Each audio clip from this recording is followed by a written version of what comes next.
अरे जी, बाहरी वेश से जैसे आपने बोला एक तो मुंडन और एक ये, तो क्या ये किसी गुरु द्वारा ही प्रदत्त होता है? गुरु प्रदत्त, बिना गुरु प्रदत्त संन्यास या वेश नहीं धारण किया जाता। आज सैकड़ों लोग बिना गुरु प्रदत्त धारण। हाँ, थोड़ा सा वैराग्य आया, थोड़ी दाढ़ी बढ़ गई। वैराग्य का तो आया नहीं, तो नहीं तो गुरु शरण में होगा।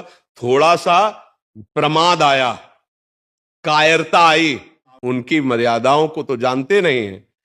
संत किसी के आगे भी लगा है, हमारे यहां दिखाई देता है, कभी पैंट शर्ट में होते हो, कभी पूरे संत भगवा ऐसे धारण किए होते। ये सब नौटंकी नाटक संतों में नहीं होता प्रभु। एक गुरु मर्यादा होती है, जो गुरु ने लंगोटी लगा दी, जो गुरु ने भेष दिया, वो आजीवन उसको निर्वाह किया जाता। तीन का जो विजयी होता है उसे साधु कहते हैं। सब पूरे शास्त्र के हम सार बात बता देते हैं, जो शास्त्रीय भाषा में कहते हैं पुत्रैषणा, वित्तैषणा और लोकैषणा।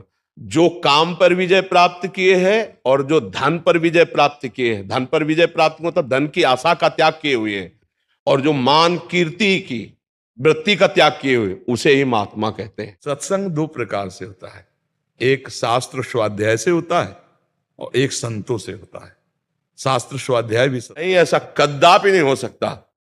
अर्थ देने वाले के प्रति ममता साधु की हो ही नहीं सकती। साधु की ममता अर्थ देने वाले के प्रति नहीं होती, ध्यान रखना। ये हम बड़े बड़े सिद्धों को देखा है, खूब सेवाएं हुई और फटकार के बाहर खड़े कर दिया। पक्का समझ लेना, संत कभी अपेक्षा नहीं रखते, वो निरपेक्ष रहते हैं। आप उनके जितने प्यार में झुकेंगे, वो उतने ही आपसे निरपेक्ष होते चले जाएंगे। संत की पहचान होती है।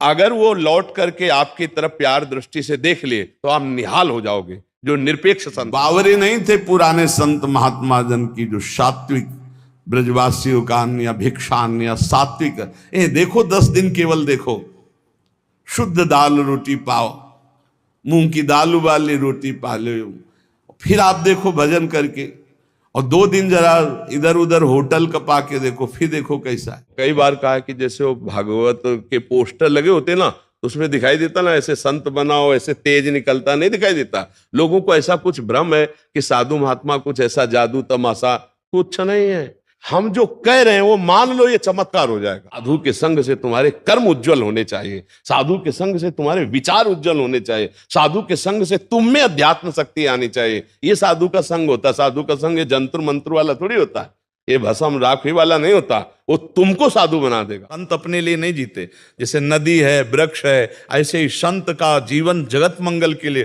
त्रिभुवन की राज्य लक्ष्मी देने पर भी जो आधे पल के लिए भगवान का विस्मरण नहीं करता, वही भगवान का भक्त होता है। अगर आप भगवत प्राप्त हो गए तो लाखों को अपनी कृपा रूपी नौका में बैठाल कर संसार समुद्र से पार करोगे। साधु अपने लिए भजन नहीं करता, हाँ, इस जगत के लिए भजन करता है। सर्वे भवन्तु सुखिनः, सर्वे सन्तु निरामया।